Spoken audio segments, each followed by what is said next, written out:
juga juara 3 terbaik trainer bootcamp and contest IBNC Batch 8 dari Akademi Trainer asuhan Pak Jamil Azaini. Dan beliau adalah salah satu trainer dari training Board Trainers TV.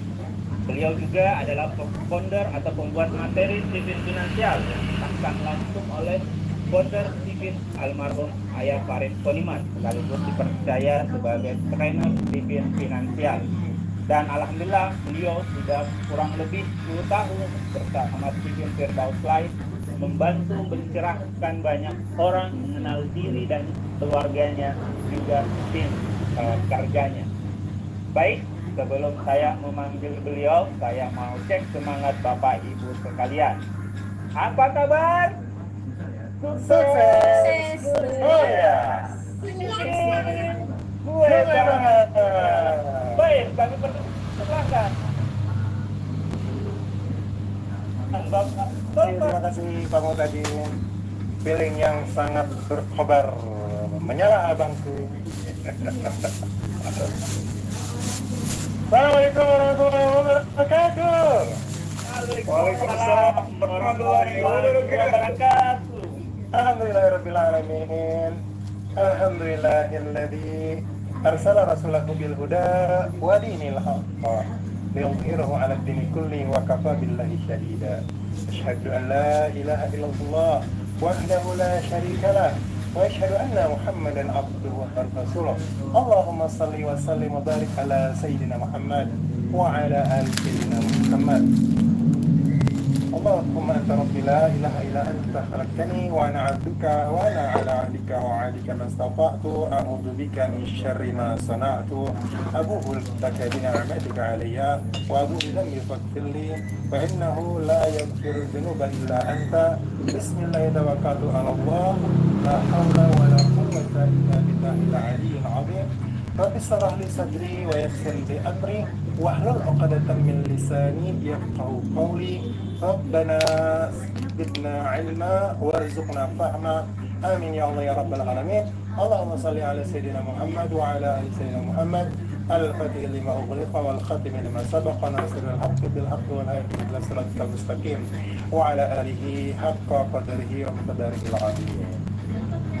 Alhamdulillah, puji syukur kepada Allah Subhanahu wa taala atas segala limpahan nikmat dan karunia-Nya sehingga kita dapat bertemu kembali di dalam ruang Zoom Zoominar Solusi Firdaus, yang semoga majelis ini diberkahi, dirahmati, diridhoi oleh Allah Subhanahu wa taala. Saya melihat wajah-wajah yang sangat bersemangat ya, yang masih hangat nih WSL 2-nya, Pak Utep, Pak Nasro, Bu Puat. Pak Nasro ini kayak waktu kita ada di Kopi Tiam nih belakangnya. Mirip-mirip. Masih hangat ya salah satunya. Yang ini ya, waktu ditanya kopi atau teh dari kopi.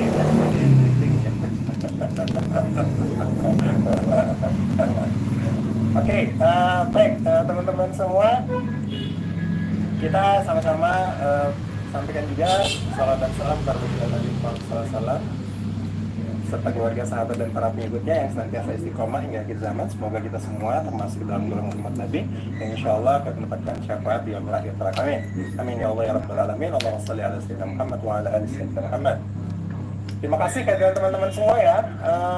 Ada Pak Wandi yang langganan banget nih ya, beberapa teman-teman.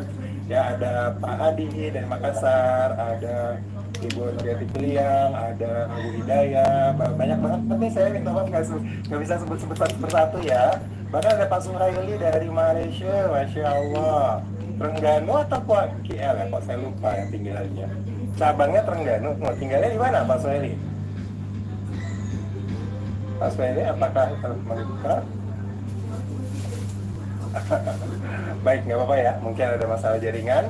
Baik teman-teman semua, tentunya sebagaimana biasanya kita sama-sama memahami karena sebagian besar dari kita sudah tes Sipin dan bagaimana mengaplikasikannya ya, untuk lebih bermanfaat dan lebih bagaimana mengaplikasikan ilmu Sipin ya. Kami membuat kelas-kelas kecil ya, kelas-kelas singkat supaya ilmunya tidak terlalu banyak tapi bisa meresap dan langsung bisa diaplikasikan, insya Allah ya. Jadi sebulan sekali ada yang free kita berbagi, ada juga yang ya ada yang untuk buat jajannya admin sehingga harus ada yang berbayar. Alhamdulillah ya teman-teman semua. Belum ada yang datang, kenapa? Kita pada kesempatan ini akan belajar sesuatu yang sangat penting. Saya mau nanya dulu nih, siapa yang tidak punya masalah keuangan sama sekali? Makan dulu. Tolong diketik di kolom chat. Tidak pernah mengalami masalah keuangan. Jadi saya merah, hujan terus. Ya. Boleh diketik. Atau apa nih harapannya ikut materi pada hari ini? Boleh tahu dong? Kalian nggak sama tiga nanti apa? Sampai jam berapa? Ya, lu keren ya. Siapa dia? Emang kalau itu yang lain jawabannya. Mantap. Yang jelas saya suka sama topi dan mic-nya, Pak. Bos kapan kelas hari ini? Ya, bos. Wah, tensi itu sampai belum bisa ngatur uang. Wah, nggak apa-apa, Pak. Kok usah diatur, orang tua dipakai. Dia rumah kan, lu. Fencing gitu lah. Baik, belum istiqomah dalam mengatur keuangan. Oke, ya. Masalah keuangan sebenarnya cuma dua ya, kekurangan sama kelebihan kan gitu ya. Kalau kelebihan ada juga yang masalah gitu, ini mau diinvestasiin kemana gitu. Tapi kayaknya masih lebih asik ya daripada kekurangan ya. Tapi insya Allah ya teman-teman semua, sungguhnya Allah telah menurunkan hujan sesuai dengan kadar yang dibutuhkan oleh bumi ini. Begitu juga Allah telah menurunkan rezekinya ya sesuai dengan kebutuhan hamba-hambanya. Cuman kadang-kadang ada hawa nafsu yang kita ikuti gitu. Nah ini yang insya Allah sama-sama ya kita akan belajar bersama.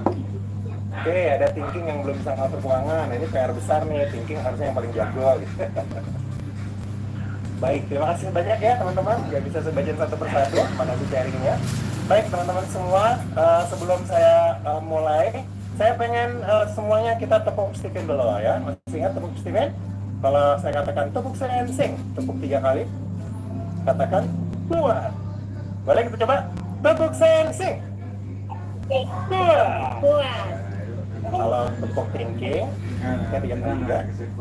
Katakan kenapa ya? Coba ya. Tepuk thinking. Kenapa ya? Apa ya? Pakai tangan kiri ya, pakai tangan kiri. Biar ingat ini kiri atas. Next ya. Orang thinking suka bertanya kenapa begini, kenapa begitu, gitu ya. Kemudian tepuk intuitif 3 kali. Setelah itu pakai tangan kanan. Aha. Tepuk intuitif. Aha. Nah, karena dia yang paling sering ketemu ide cemerlang, ya. 3 kali katakan tepuk pilih. Karena yang paling penuh cinta. Kemudian tepuk insting 3 kali. Katakan amin. Tepuk insting. Oke, kalau saya katakan tepuk Stephen dari awal sampai akhir dengan irama. Yuk semuanya. Tepuk Stephen. Apa ya? Aha. I love you. Teman-teman kita semua. Teman-teman Steveners yang mau menggunakan tepuk Stephen ini bebas ya, digunakan tanpa royalti, silakan di kelas-kelas manapun ya. Baik teman-teman semua, bismillah, izinkan saya untuk memulai kesempatan ini. Kita akan belajar bersama tentang keuangan. Oh ya, bagi yang belum kenal saya, silakan saya disapa Solver Alif karena di komunitas Stephen saya terbiasa disapa Solver Alif. Jadi bukan coach ya, silakan Solver gitu, silakan. Mau panggil Pak Alif juga boleh, nggak apa-apa. Kalau Ustadz kayaknya belum pantas ya, tapi saya aminkan Solver aja ya. Maksudnya jangan pakai aja, Solver aja. Baik, teman-teman semua, saya alhamdulillah sangat bermanfaat sekali ilmu Stephen bagi saya dan insya Allah ini sangat bermanfaat buat kita semua. Baik, kita akan belajar bersama nih. Banyak ya di antara kita ya pusing kelola cuan gitu ya. Bahkan mungkin hampir defisit setiap bulannya. Terus ada juga loh yang begini, ada juga yang bilang begini. Alhamdulillah ya, rezeki itu ada aja pasti. Karena memang itu jaminan dari Allah kan. Tapi pertanyaannya adalah, apakah setiap waktu ke waktu, dari perjalanan waktu ke waktu, utang kita semakin bertambah? Jadi kalau rezeki itu ada aja ya, tapi datangnya dari hutang yang terus bertambah, atau gali lubang tutup lubang, atau juga rezeki datang tapi dari uluran tangan orang lain, artinya kita tangannya di bawah, berarti kita masih kurang mendapatkan peluang untuk mendapatkan keberkahan yang lebih besar, yaitu tangan di atas lebih mulia daripada tangan yang di bawah. Nah, sementara inflasi itu terus berlangsung ya, dari waktu ke waktu. Ada nggak sih sejarah ya, dalam jangka panjang 5 tahun, 10 tahun yang harga itu turun? Ya, biaya pendidikan misalnya, biaya bahan bakar misalnya, sembako misalnya, atau harga emas misalnya. Apakah ada sejarah dalam jangka panjang, hitungan 5-10 tahun, harga-harga turun? Saya kira kita semua sepakat ya, bahwa harga itu cenderung naik. Artinya apa? Artinya ilmu mengelola keuangan, cerdas finansial itu sangat penting ya. Kita tentunya membahas tentang wilayahnya manusia. Wilayahnya apa? Wilayahnya siapa? Wilayahnya manusia. Ya, manusia. Ya. Kalau wilayahnya Allah itu takdirnya Allah, dan tentunya kalau teman-teman belajar, insya Allah ya, kita semua kan perlu belajar bahwa ternyata ada loh bagian dari takdirnya Allah yang masih bisa berubah. Oke? Ada bagian dari takdirnya Allah yang masih bisa berubah. Bagaimana dicontohkan dari sahabat Umar bin Khattab radhiyallahu anhu ketika datang pandemi di saat itu di Madinah. Kemudian beliau mengungsi. Lalu seseorang mengatakan, "Wahai Umar, mengapa engkau mengungsi? Mengapa engkau meninggalkan kota? Bukankah jika Allah mentakdirkanmu tidak kena penyakit, maka engkau akan selamat?" Maka jawaban sahabat Umar bin Khattab radhiyallahu anhu saat itu adalah, aku berpindah dari takdir Allah yang satu menuju takdir Allah yang lain. Artinya ada bagian takdir dari Allah yang masih bisa berubah. Dan kita juga membaca dalil ya, ada doa yang bisa mengubah takdir, ada sedekah yang bisa menunda bahkan membatalkan bala musibah. Jadi, insya Allah masalah rezeki pun insya Allah ada juga ya yang bisa. Assalamualaikum. Nah, Kue. lengkapnya insya Allah ada di workshop yang Fine. pagi sampai sore ya. Tema finansial. Ini adalah cuplikan kecil dari workshop tersebut. Jadi ada workshop tambahan. Jadi bagi yang pernah ikut workshop finansial, insya Allah Apa ini? ada input beberapa Lagi meeting Zoom. Oke, nah teman-teman semua, maka betapa pentingnya kita memiliki ilmu yang namanya Tadi Genetic Financial Planning ya. Nah,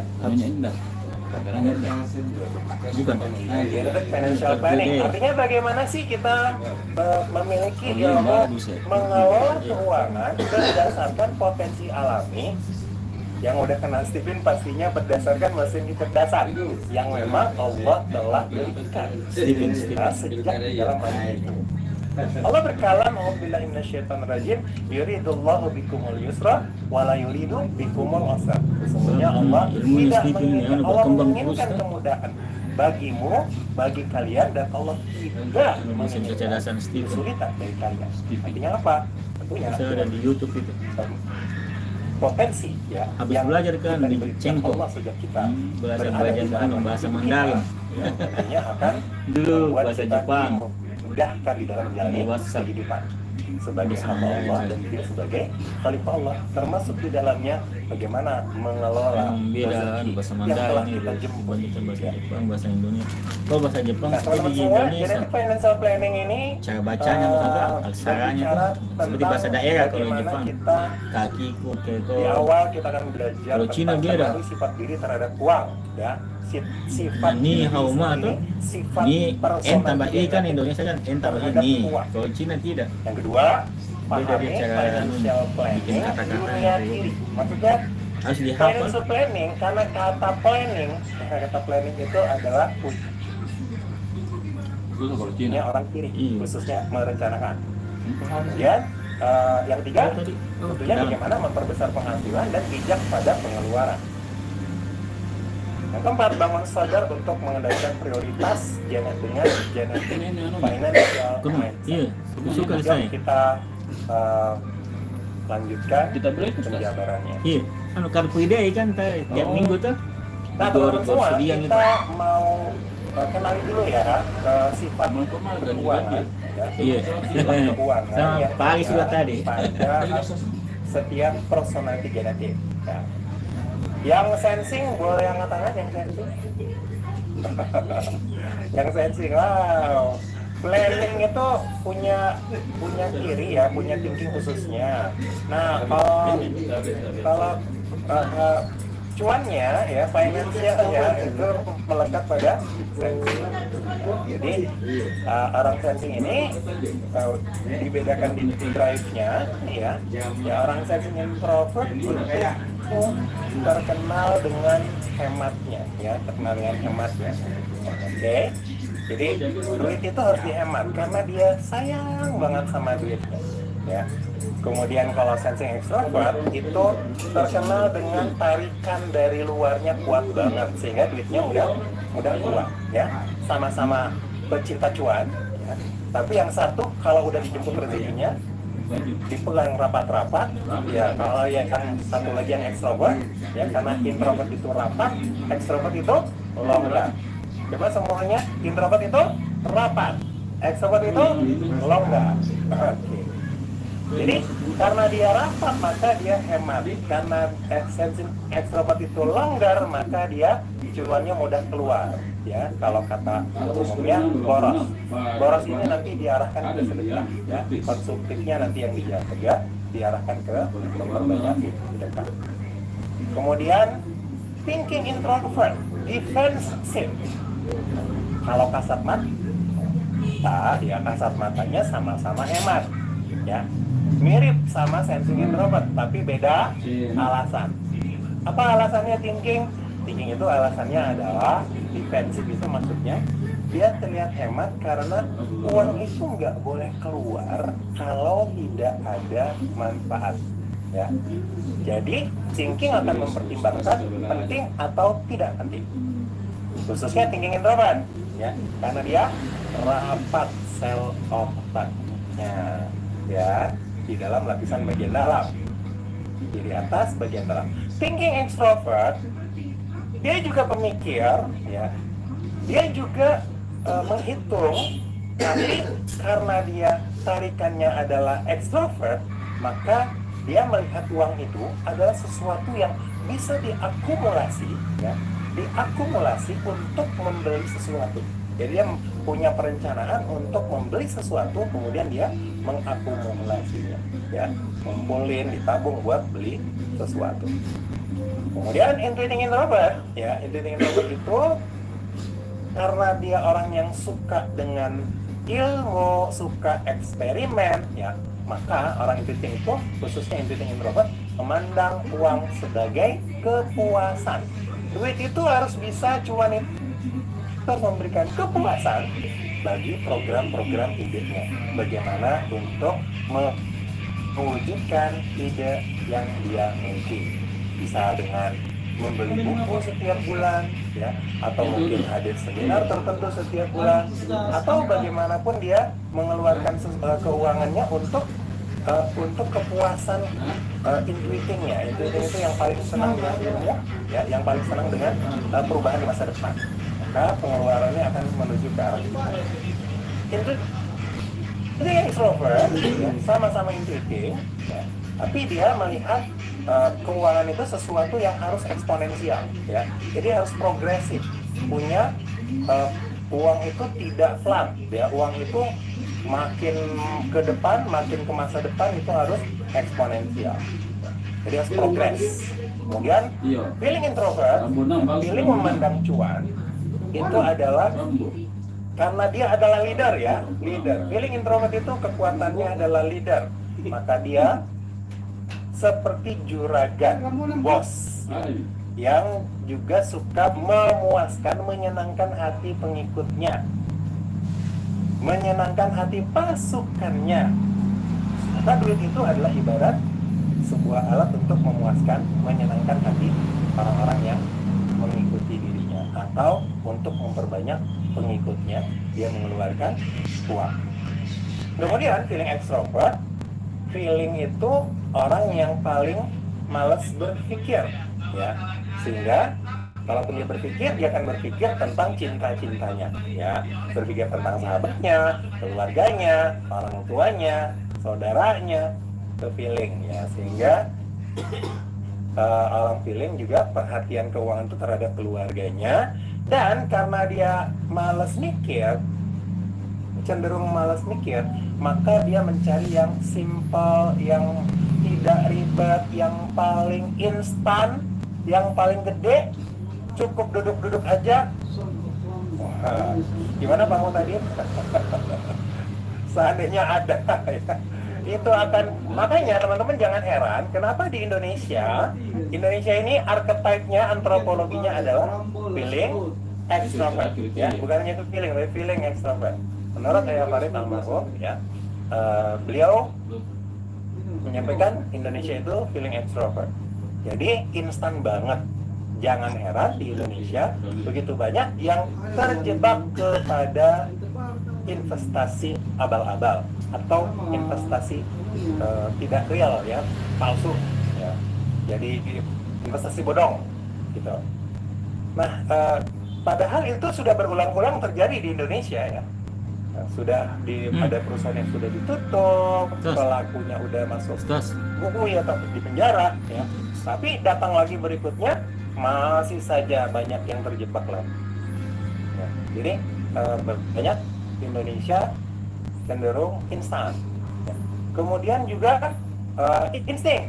Yang insting ini keuangan itu adalah martir, ya. Karena memang dia orang yang paling rela berkorban, maka orang instinglah yang paling cepat sekali aliran keuangannya.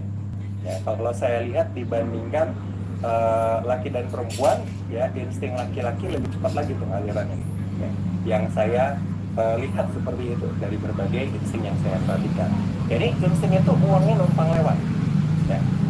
Kalau kita berkaca kepada baginda Nabi Muhammad SAW yang insting tapi sempurna, bukan seperti insting yang setengah-setengah pada umumnya, kita bisa melihat sejarah bahwa Rasulullah SAW itu kalau punya harta itu hampir nggak sampai 24 jam hartanya udah keluar lagi, ya, mengalir. Nah, gitu juga insting pada umumnya, ya.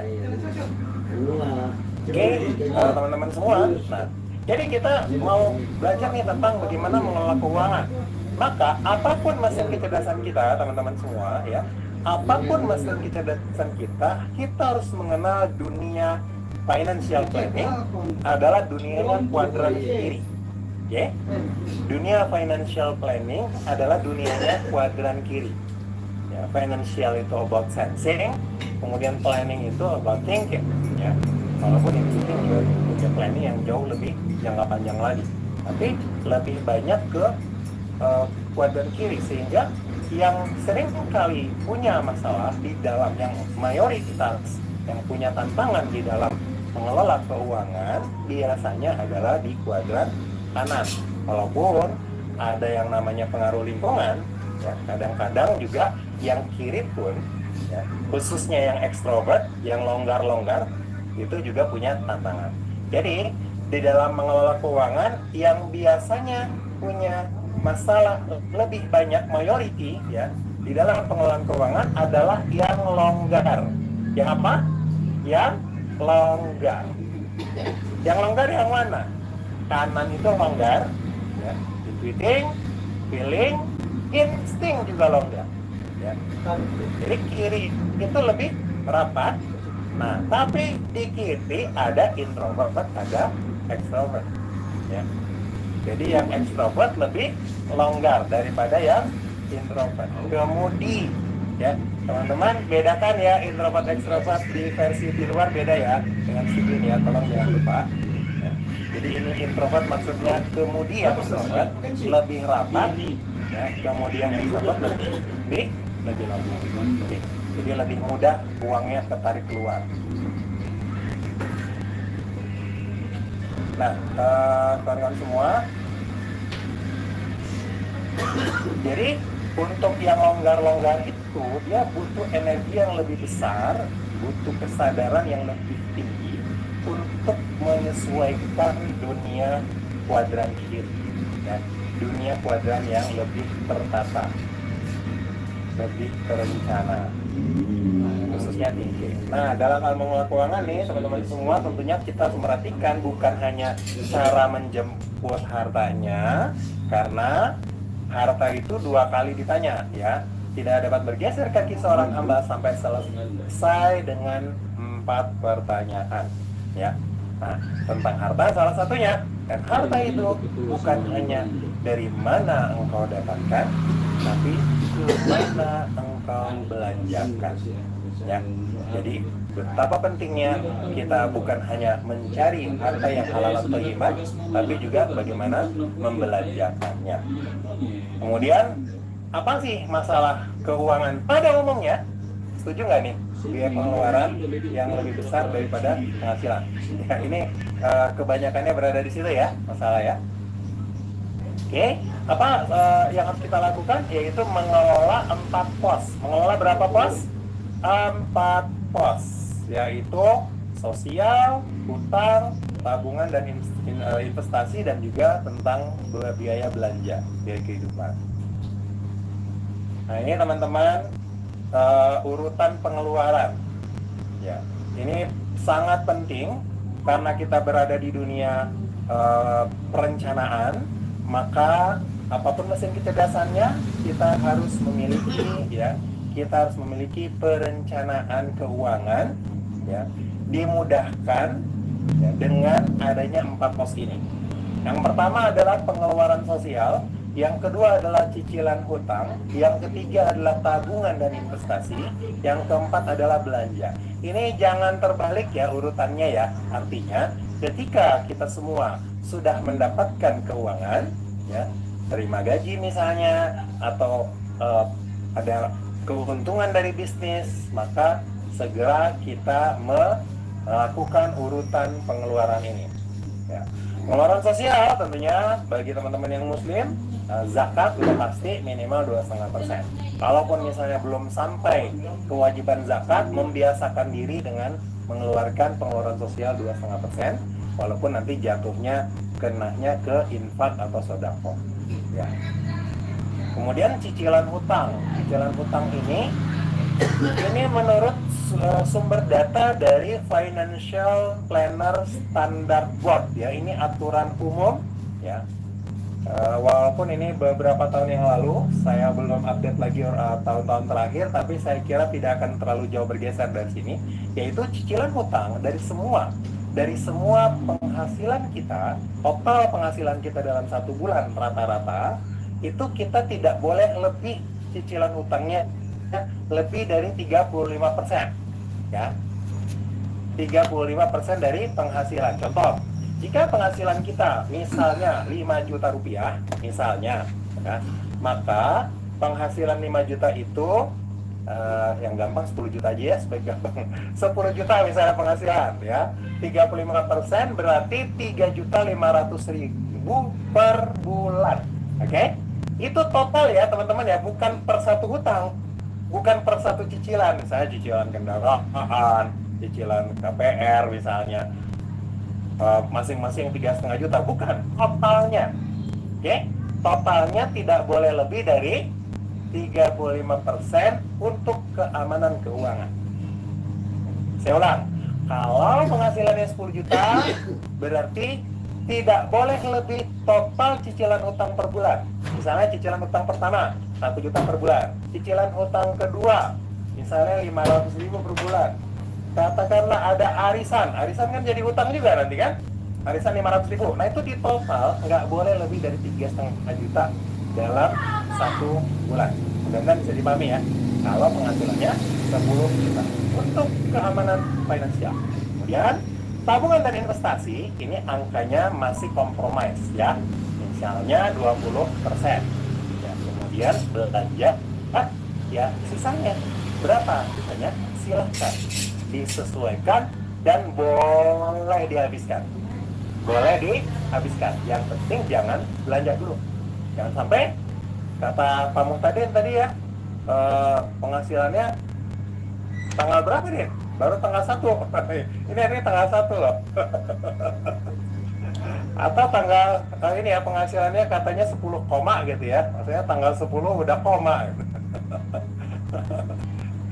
Penghasilan 10 koma, tanggal 10 udah koma. Wah, bahaya tuh ya. Jadi ini angka lainnya kompromis ya teman-teman ya. Kita patokannya di angka hutang yang berbahaya. Karena kalau nafsu udah datang bisa saja ya itu kita jadi tergoda untuk menambah jumlah cicilan hutang per bulan. Nah, yang lainnya boleh disesuaikan. Oke. Nah, yuk kita lihat prinsipnya. Gimana caranya ketika kita sudah masuk ke item belanja, ya, item belanja, prinsip yang paling penting adalah membedakan dan menetapkan prioritas antara kebutuhan dan keinginan. Kebutuhan dan keinginan itu harus bisa dibedakan banget. Kemudian parameter keberhasilan dalam kita mengatur belanja kita itu adalah ketika kita mampu menahan keinginan dan memprioritaskan kebutuhan. Hati-hati ya, keinginan di situ yang berbahaya. Kemudian setiap mesin kecerdasan itu beda karakternya di dalam membelanjakan uang. Oke.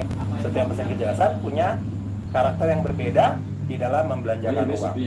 Kalau sensing ya, karena dia sangat sayang dengan duitnya. Ini keringat gue ini, gitu ya. Kalau orang sensing ngelihat duit tuh, ini keringat gue. Ya, jadi kalau sensing tuh keringatnya itu berharga banget. Jadi kalau dia habis olahraga gitu, duit gue banyak jatuh. Oke, jadi dia pertimbangannya itu harga yang lebih murah. Kecenderungannya seperti itu. Kemudian untuk thinking itu kecenderungannya ya dia mempertimbangkan manfaat ya, mempertimbangkan apa? Manfaat. Dia prioritas, anggarannya bagus ya sehingga dia tidak mengeluarkan uang kecuali bermanfaat. Oke.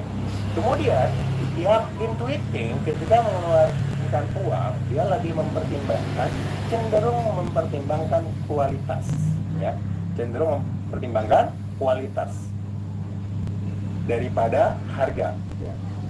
Walaupun nanti Pak saya pertimbangan harga, biasanya juga sangat berbeda ya ketika kondisi keuangan memang lebih terbatas misalnya, pasti pertimbangan harga semuanya akan melakukannya ya. Tapi secara mesin kecerdasan karakter belanjanya seperti ini. Kalau feeling, karena feeling orangnya tuh like dislike ya, jadi apa aja yang disuka gitu ya, apa yang suka, bagus nih, suka nih ya. Tiba-tiba langsung ingat istri di rumah atau ingat anak, ingat orang tuanya, langsung beli karena suka, baik dirinya yang suka atau teringat dengan kesukaan dari keluarganya.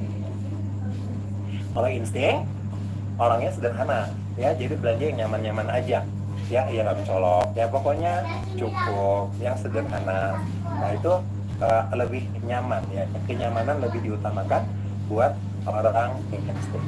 Nah ini adalah karakter di dalam mesin kecerdasan menentukan belanja.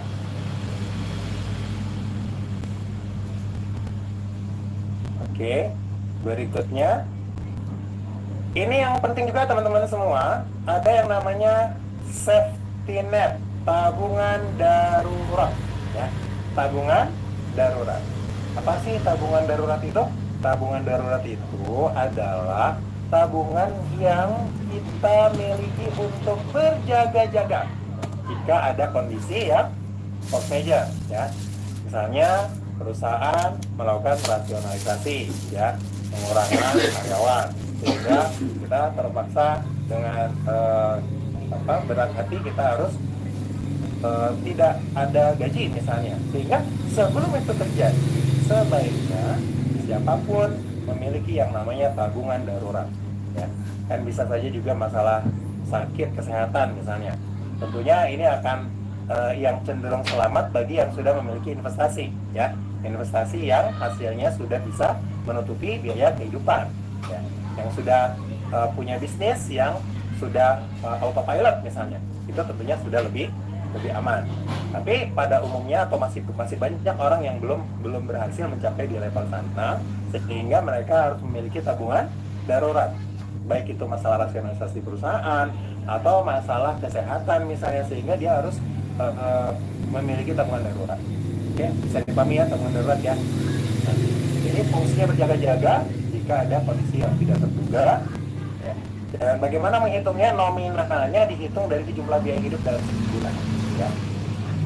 Kalau jumlah biaya hidup dalam sebulan sekian juta, maka berapa bulan sebaiknya biaya darurat ini atau tabungan darurat ini dimiliki?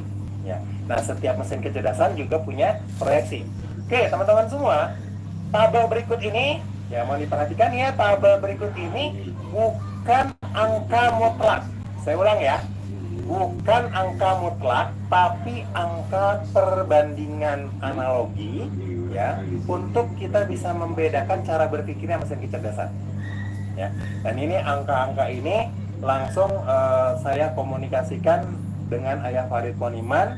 Alhamdulillah beliau mengesahkannya. Jadi bagi sensing yang mudah mencari cuan, ya, dia merasa 3 bulan aja udah cukup, karena insya Allah di bulan keempat dia sudah bisa mendapatkan dengan normal kembali, ya. Jadi tabungan darurat 3 bulan, biaya kehidupan insya Allah sudah cukup. Bagi thinking yang lebih berhati-hati, ya, bagi thinking yang lebih berhati-hati, ini lebih menjaga lebih panjang, yaitu 6 bulan. Dia berjaga-jaga lebih panjang, yaitu 6 bulan untuk dia mempersiapkan di bulan ke-7 sudah kembali normal. Bagi intuiting, ya, karena berpikir lebih jangka panjang lagi, ya, orang intuiting ini kalau dia berhati-hati, kalau dia mempersiapkan sesuatu, maka dia juga akan mempersiapkan dalam jangka panjang. Maka kecenderungannya dia 2 kali lipat lagi dari thinking berjaga-jaganya, yaitu 12 bulan. Untuk feeling, karena nyalinya gede, keyakinannya luar biasa, sehingga dia merasa ya 2 bulan aja udah oke. Gitu. Nah, jadi keyakinannya nanti dapat bulan ketiga udah aman gitu. Entah dari mana gitu, walaupun datanya nggak jelas. Pokoknya yakin aja gitu. Nah, insting lebih heboh lagi gitu. Kenapa? Karena dia adalah yang paling mengalir duitnya, ya, sehingga sudahlah 1 bulan saja kan. Bahkan beberapa insting laki-laki yang saya kenal, mereka mengakui bahwa beberapa kali tabungannya sempat 0, ya. Jadi sebetulnya yang ini sekali lagi teman-teman, bukan angka mutlak, oke? Bukan angka mutlak. Oh, berarti saya thinking harus 6 bulan. Enggak kayak gitu maksudnya, ya. Maksudnya inilah perbandingan cara berpikir. Jadi silakan teman-teman berpikir untuk mempersiapkan tabungan darurat jika terjadi apa-apa. Ya, ayat di Al-Quran jelas gitu ya, kita disuruh mempersiapkan hari esok. A'udzubillahi minasyaitonirrajim. Ya ayyuhalladzina amanu taqullaha wa tanzur nafsum ma qaddamat lighad. Wattaqullaha innallaha khabirum bima ta'malun. Jadi teman-teman, ayat ini memang seringkali dan terjemahannya ke arah akhirat, ya. Hai orang-orang yang beriman, hendaklah bertakwalah kalian kepada Allah dan hendaklah setiap diri mempersiapkan untuk hari esok, ya. mempersiapkan untuk hari esok. Terjemahannya kebanyakan untuk hari akhirat. Tapi saya mengambil hikmah. Kan hari esok bukan hanya ada di akhirat. Di dunia juga ada hari esok, ada masa depan yang harus kita persiapkan. Maka kita memang harus mempersiapkan masa depan, termasuk keuangan. Oke, nah berikutnya teman-teman semua, kita tentunya juga harus untuk memudahkan kita ya. Salah satu tadi ada pengeluaran sosial ya, masih ingat ya? Dan sosial itu nomor 1 di atas. Jadi dia harus kita jangan lupa ada porsi-porsi sedekah ya. Porsi sedekah, apakah itu harian, apakah itu pekanan atau itu bulanan, yang insya Allah janji Allah itu 10 kali lipat di surah Al-An'am 160, 700 kali lipat di Al-Baqarah 271 ya. Jangan takut bersedekah, insya Allah pasti balasannya. Alangkah indah orang bersedekah, dekat dengan Allah, dekat dengan surga. Takkan berkurang harta yang sedekah, akan bertambah. Jadi bersedekah jangan khawatir, tapi tetap harus hati-hati karena nanti ada sedekah, ada hutang, jangan sampai salah prioritas ya. Oke, kemudian teman-teman filosofi tipe sedekah nih ya, bagi mesin kecerdasan ada perbedaan ya. Jadi sedekah terbaik ya bagi mesin kecerdasan itu adalah ya bagi orang sensing, karena dia yang berpikir tentang bagaimana mencari penghasilan, uang dan seterusnya, maka orang sensing juga berpikir yang sekarang ya. Maka orang sensing itu sangat baik ketika bersedekah ikan dan pancing. Ikan dan pancing ini filosofinya ya. Jadi ikan itu maksudnya yang langsung dimakan gitu ya. Yang langsung dimakan ya, berbagi Jumat berkah, nasi kotak, nasi bungkus. Itu sebetulnya sensing banget. Tapi teman-teman jangan salah paham ya. Bukan berarti mesin kecerdasan lain tidak boleh melakukannya ya. Gak ada masalah teman-teman semua. Cuman kalau mau lebih optimal, optimalkan sedekah berdasarkan mesin kecerdasan. Insya Allah akan lebih manfaat. Bagi sensing, ikan dan pancing. Jadi kalau bukan ikan, pancingnya disedekahkan. Maksudnya apa? Sedekah modal usaha misalnya. Supaya orang-orang memiliki modal untuk ya bisa mendapatkan cuannya. Ya, bisa di dalam bentuk misalnya yang betul-betul sedekah total atau keringanan di dalam memberikan cicilan misalnya untuk modal tertentu dan seterusnya. Kemudian teman-teman semua, untuk orang thinking itu kompetensi memancing. Ya. Jadi ilmu untuk mencari uangnya. Ya. Ilmu untuk mencari uangnya. Jadi kalau misalnya juga bisa seperti sedekah dalam bentuk beasiswa kepada kaum duafa. Ini thinking bagus banget ya. Karena beasiswa itu juga sangat dibutuhkan kan ya bagi saudara-saudara kita yang tidak bisa sekolah karena nggak punya uang. Nah, ini orang thinking punya program beasiswa sangat baik sekali.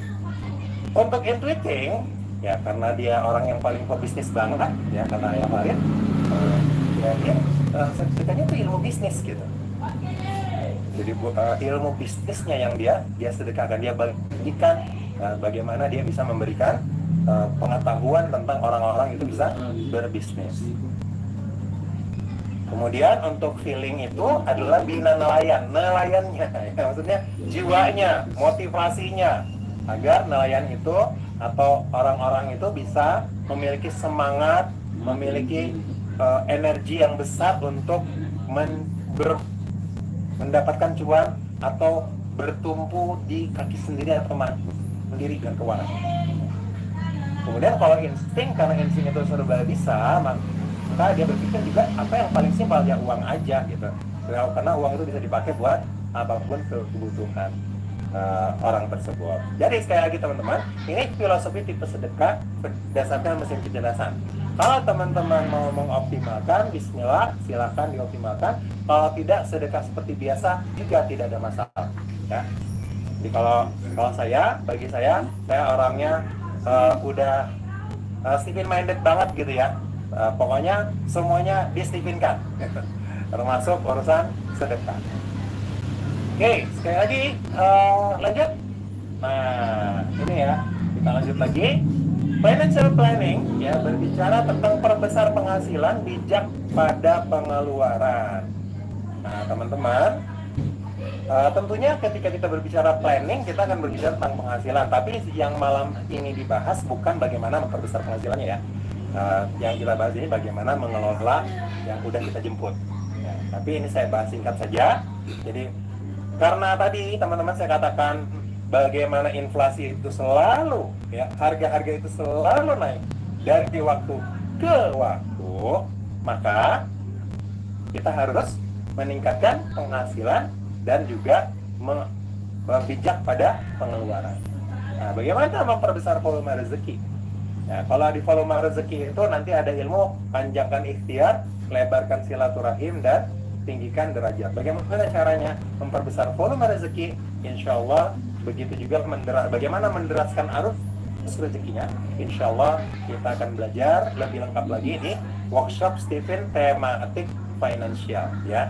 Yang pada hari malam ini saya bahas adalah cuplikan bagian kecil dari WST Financial. Baik teman-teman, kita cek satu persatu. Teman-teman yang mau latihan malam ini boleh juga nanti khususnya bagi yang dapat akses rekaman ya, yang berinvestasi untuk mendapatkan akses rekaman, bisa nanti menulisnya dengan mendengarkan akses rekamannya. Bagi teman-teman yang investasinya tidak sampai kepada hak mendapatkan akses rekaman, saya menyarankan mencatat ya.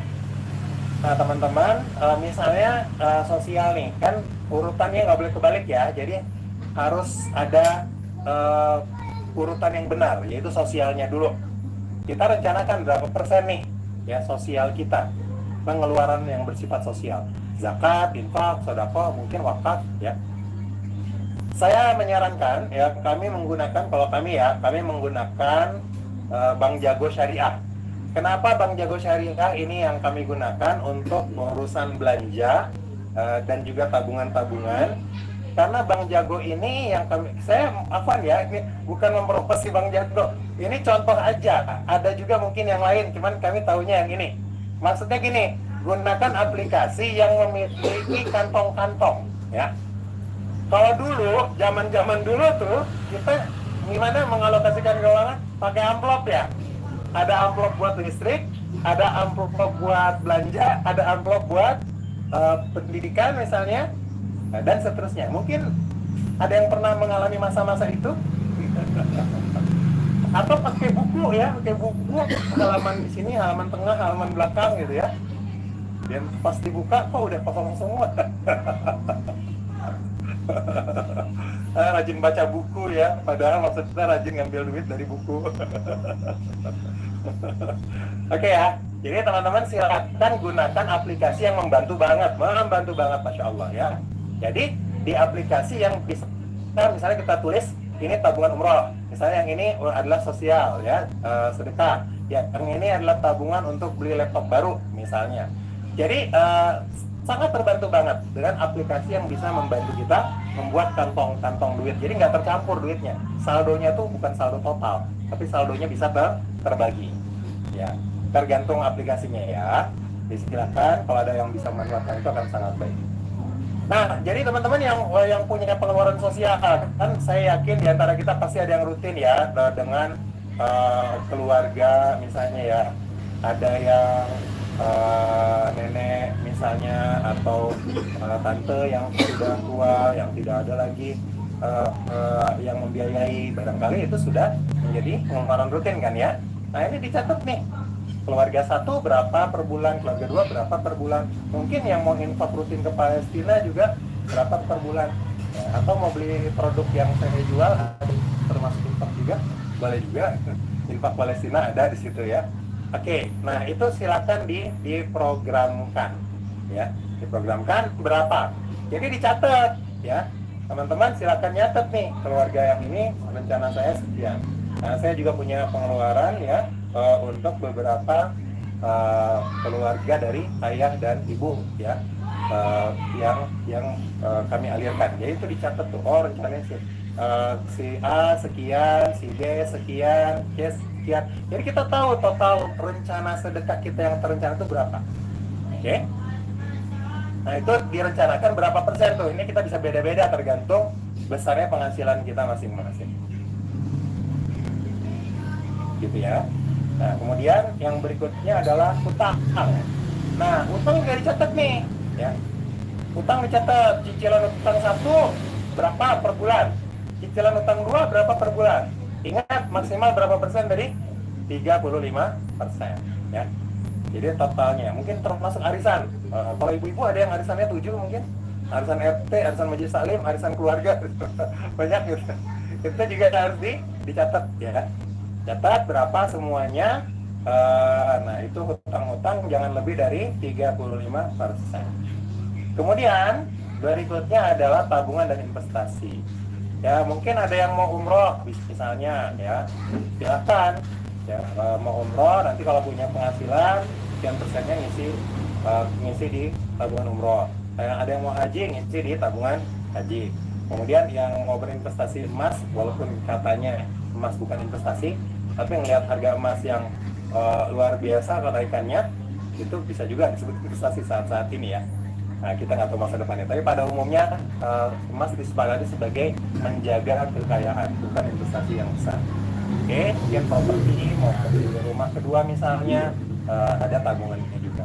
Jadi silakan membuat tabungan dan investasi apa yang mau, atau mau handphone udah ngadat ya, memori udah penuh, kayaknya udah nggak layak untuk kelancaran berbisnis sehingga butuh handphone baru misalnya. Ya silakan ya teman-teman membuat kantong untuk handphone barunya misalnya. Jadi dibuat seperti itu. Kemudian berikutnya adalah, nah ini belanja ya yang primer, misalnya dapur, kebutuhan dapur berapa, listrik, air, biaya pendidikan, transportasi, wifi, kuota dan sebagainya. Masih banyak yang mungkin tentunya belum tertulis ya, dan tak terduganya disiapkan berapa rupiah. Nah ini semua direncanakan, namanya juga financial planning. Jadi apapun mesin kecerdasannya, teman-teman harus bisa memperkirakan ya. Kalau misalnya yang otak-otak kanan ya, otak-otak otak-otak, aduh asik banget makan otak-otak ya. Yang otak kanan intuiting, feeling, kalau agak malas detail kayak gini ya udah diperkirakan aja ya. Ya, diperkirakan aja. Kayaknya belanja dapur saya sekian, atau belanja total saya, belanja yang pos pembelanjaan tuh total sekian. Kalau tabungan, kalau tabungan kayaknya harus detail ya. Kalau tabungan yang ini berapa, tahun ini berapa, disiapin teman-teman mau beli apa aja, mau merencanakan apa aja, itu harus didetailkan. Ya. Oke, jadi senyamannya teman-teman, tapi buat kantongnya ya, buat kantongnya.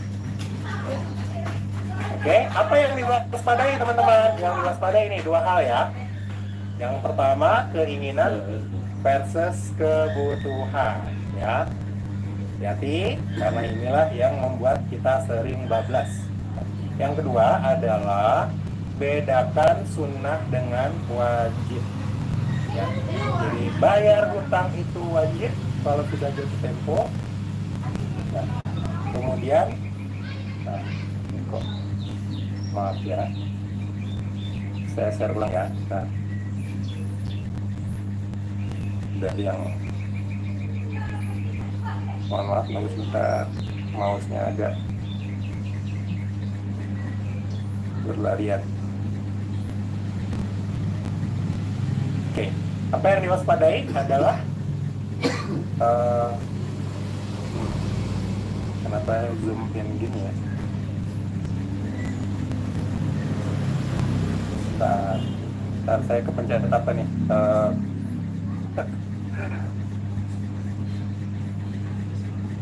Membesar dia ininya, terzoom in. Zoom outnya gimana ya? Nah ini dia. Makasih. Oke, jadi waspadanya ada di sini ya. Keinginan, kebutuhan. Kita harus bangun kesadaran. Oke. Apa solusinya teman-teman ya? Solusinya semua adalah sadar mindset saum ya. Jadi ketika kita belajar financial planning, kita harus belajar mindset puasa, ya. Mindset puasa. Puasa itu apa sih? Puasa itu menahan, ya kan gitu ya. Menahan sampai waktu berbuka, kan begitu ya. Jadi di Al-Quran Allah berkala surah An-Nazi'at ya ayat 44:1 A'udzubillahi minasyaitonirrajim wa nahan nafsa 'anil hawa fa inna jannata hiyal ma'wa. Barang siapa yang mampu menahan hawa nafsunya, maka dia akan mendapatkan jannah, kesuksesan, termasuk dalam hal keuangan. Ya. Jadi tahan, mau beli tahan. Ya. Caranya gimana? Boleh nggak beli ini beli itu? Kalau udah ada pos-posnya aman, ya. Kalau sudah ada pos-posnya aman, silakan habiskan pembelanjaan itu. Tapi ingat, pada saat uang belanja itu juga ada prioritasnya, ya. Kita sudah tahu berapa totalnya, masih ada nggak kelebihannya. Nah, kalau ada kelebihan dari uang belanja yang wajib, dapur, listrik, pendidikan, kuota, wifi dan sebagainya, udah masih ada lebihnya, itu boleh untuk keinginan. Bisa dipahami ya, insya Allah ya. Jadi kalau masih ada lebihnya untuk keinginan, silakan. Tapi yang repot kalau kita belum ada lebihnya, udah kita belanjakan untuk keinginan. Atau juga mau membantu teman, bantu teman ya, sedekah, menolong orang, padahal kita masih punya cicilan hutang yang sifatnya wajib. Nah, jadi kita harus punya mindset ya, mindset menolong belum tentu solusi terbaik ya. Boleh jadi engkau menyukai sesuatu kata Allah, tapi itu tidak baik bagi kamu. Boleh jadi juga ya, kau tidak menyukai sesuatu, tapi itu baik bagi kamu. Jadi kita harus banyak-banyak minta petunjuk kepada Allah tentang kebingungan kita. Untuk sebagian di antara kita ya, mungkin ya, ada yang bingung ketika kita sendiri masih banyak hutang, kemudian ada yang minta bantuan kepada kita. Ini bagaimana nih? Apa yang harus kita lakukan? Maka miliki dulu mindset, menolong belum tentu solusi ya. Belum tentu solusi karena wallahu a'lam. Itu harus kita miliki mindset Allah yang lebih tahu. Kemudian membangun ya kesadaran. Sodar itu kesadaran ya teman-teman ya. Sodar itu dada, kesadaran di dalam dada, kesadaran kolbu untuk kita bisa mengatur keuangan. Jadi membangun kesadaran genetic financial mindset. Sebelum belanja, sebelum menolong, ya kita harus ingat, ya, wa fi anfusikum apalah tubsirun. Ad-Dariyat ayat 21. Untuk yang sensing, lihat fakta, ya lihat fakta. Hari ini kita ini masih kekurangan untuk membantu orang misalnya, ya, atau untuk belanja keinginan. Lihat fakta dulu, kebutuhan ini udah terpenuhi atau belum. Kalau belum, tahan, jangan beli apa yang kita inginkan. Ya, lihat dulu faktanya. Kalau ada lebih, baru silakan dibelanjakan. Jadi pos-posnya tadi harus sudah terbangun. Ya. Kalau yang thinking, ini yang seharusnya paling jago nih, pertimbangkan prioritas. Ini yang masuk prioritas yang penting atau tidak? Ya. Apakah keinginan saya ini sudah bisa dimasukkan ke prioritas yang sudah bisa dibelanja hari ini, atau sebaiknya ditahan dulu? Untuk yang intuitif, proyeksikan ke masa depan. Ya, misalnya, bagus nih, bukunya bagus ya. Kalau itu kan suka beli buku ya, bukunya bagus. Ternyata dia lupa bahwa dia punya dream masa depan. Coba ingat, adakah dream masa depan yang sangat penting misalnya, yang sangat berkelas menurut intuitif? Ya, misalnya umroh sekeluarga dan seterusnya itu. Kalau misalnya itu ada, maka tahan untuk beli buku yang nggak ada hubungannya sama impian. Satu. Yang kedua, bagi intuiting juga harus ingat, jangan sampai, karena intuiting ini kan punya dunia sendiri ya teman-teman. Bangun kesadaran, hati-hati yang sudah berkeluarga khususnya ya, jangan sampai sibuk memuaskan diri sendiri, ternyata keluarga dapurnya nggak ngebul. Nah ini harus berhati-hati. Ya. Jadi proyeksi ke masa depan, lihat dampaknya apa nih kalau kita maksa ya, kita maksa beli keinginan kita. Walaupun kelihatannya bermanfaat, tapi di masa depan ternyata memberi dampak yang buruk untuk keluarga. Hati-hati. Kemudian feeling, ya, yang feeling ini hidupkan empati. Aduh Pak, nggak enak Pak, dia minta tolong lagi, dia minta tolong lagi gitu. Kayaknya dia butuh banget. Nah, hidupkan empati ke masa depan. Pernah nggak teman-teman yang feeling merasa nggak enak, ada lagi yang minta tolong? Ya, biasa ya. Minta tolong lagi ya, kalau Anda berkelimpahan sih nggak ada masalah. Tapi kalau misalnya juga kondisinya sebetulnya lepas juga, ingat empati keluarga, ingat lingkaran cintanya orang feeling, ya. Lingkaran cintanya orang feeling itu mulai dari lingkaran lingkaran terkecilnya yaitu keluarga, ya. Keluarga, kemudian sahabat, kan gitu ya. Kemudian dan seterusnya makin melebar. Nah, ingat lingkaran empati di lingkaran terkecilnya, ya.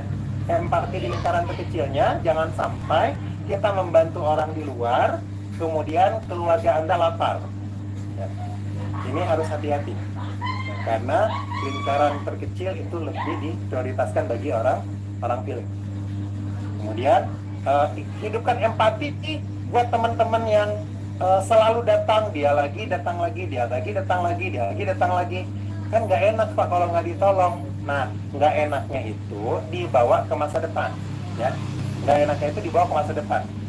Harusnya Anda teman-teman yang feeling, ya, bawa rasa tidak enak Anda di masa depan, bahwa nanti orang itu tauhidnya bisa agak terganggu, ya. Karena dia akan tergantung sama Anda yang terus menolong. Anda selalu menolong dia, apalagi yang feeling ekstrovert, ya. Feeling yang ekstrovert udah sama sekali kalkulatornya rusak udah kalau empatinya datang, kan gitu ya. Kalkulator orang feeling ekstrovert itu rusak. Kalau empatinya, nah empati kasihan, dia butuh. Nah, empati ini dibawa ke masa depan supaya orang itu enggak tergantung sama Anda.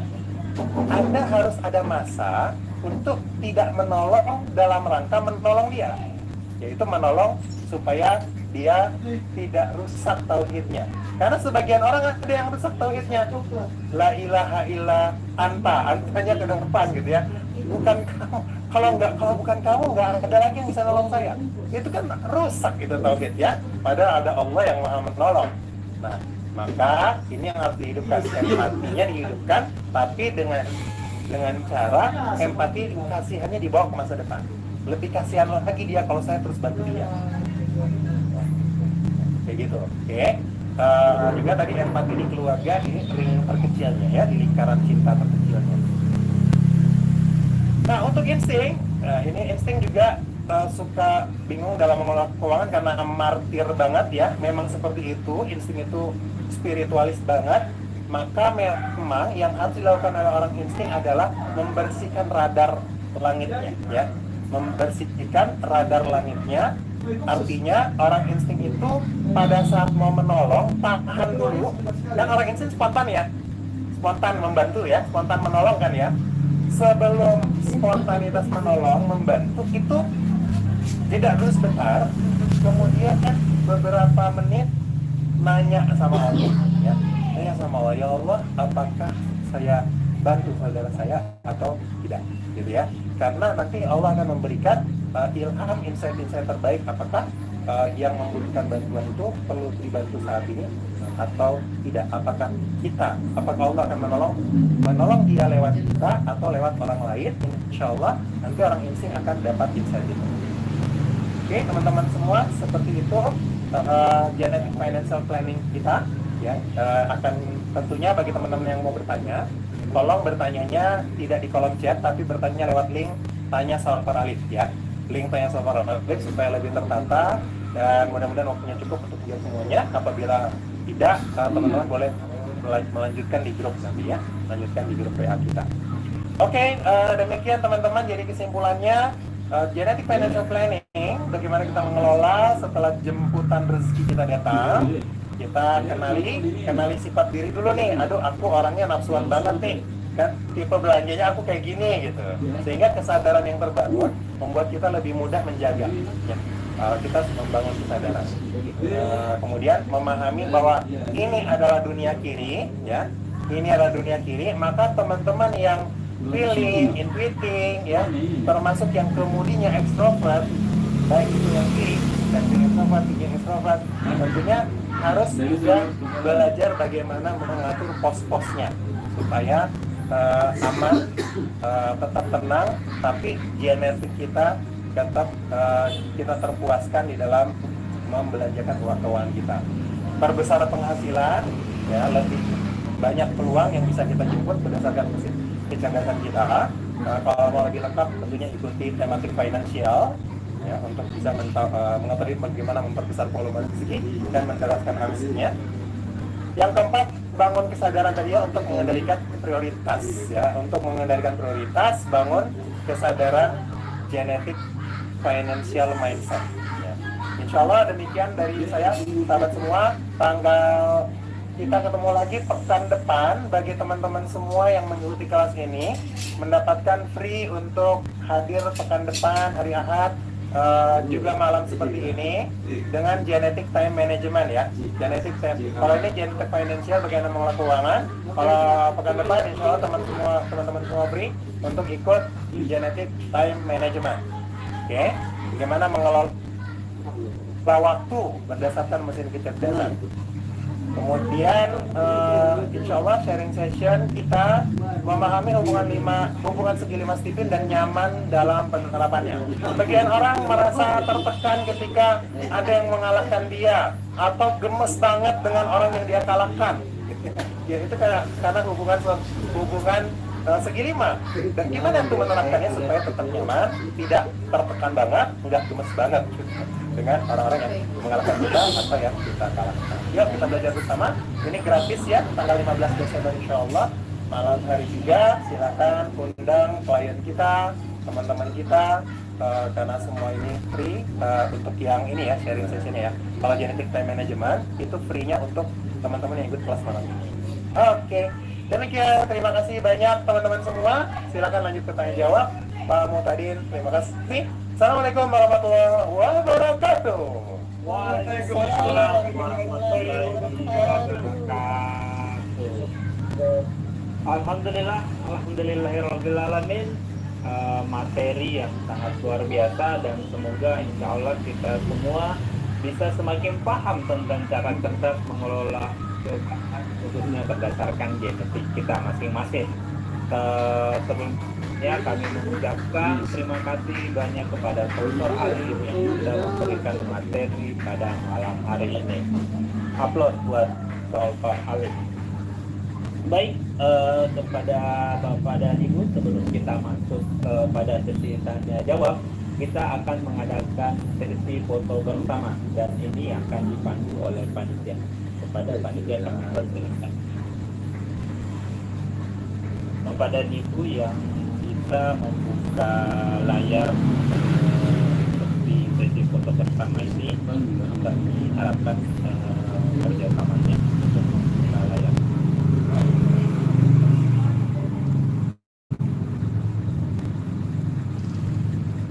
Gimana Pak Dia? Silakan teman-teman. Kita pakai gaya gue banget, ya. Silakan, 2 jempolnya mengarah ke diri kita. Steven, gue banget. Tahan, ya. Tahan, jangan ngeluarin duit dulu. Ini keinginan atau kebutuhan. Tahan. Bentar lagi. Gimana panitia? Sedang proses.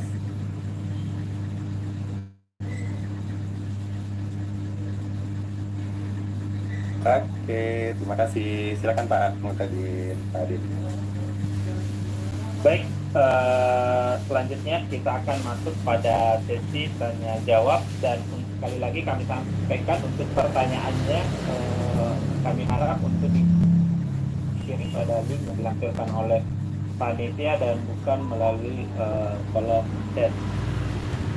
Baik, kita masuk pertanyaan pertama dari Andit Tangsel, Tangerang Selatan. Pertanyaannya, adakah template keuangan sesuai mesin kecerdasan? Template keuangan seperti apa yang dimaksud ya? Kalau secara mesin kecerdasan, kalau saya mungkin saya nangkepnya secara yang tadi ya, bagaimana mengelola 4 pos tadi gitu.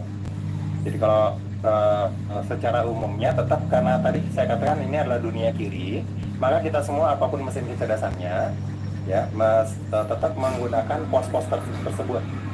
Masalah template berapa, mungkin kalau ditanya berapa persen itu sangat tergantung dengan kondisi keuangan ya. Angka mutlak pun seperti yang dikatakan di snap ya,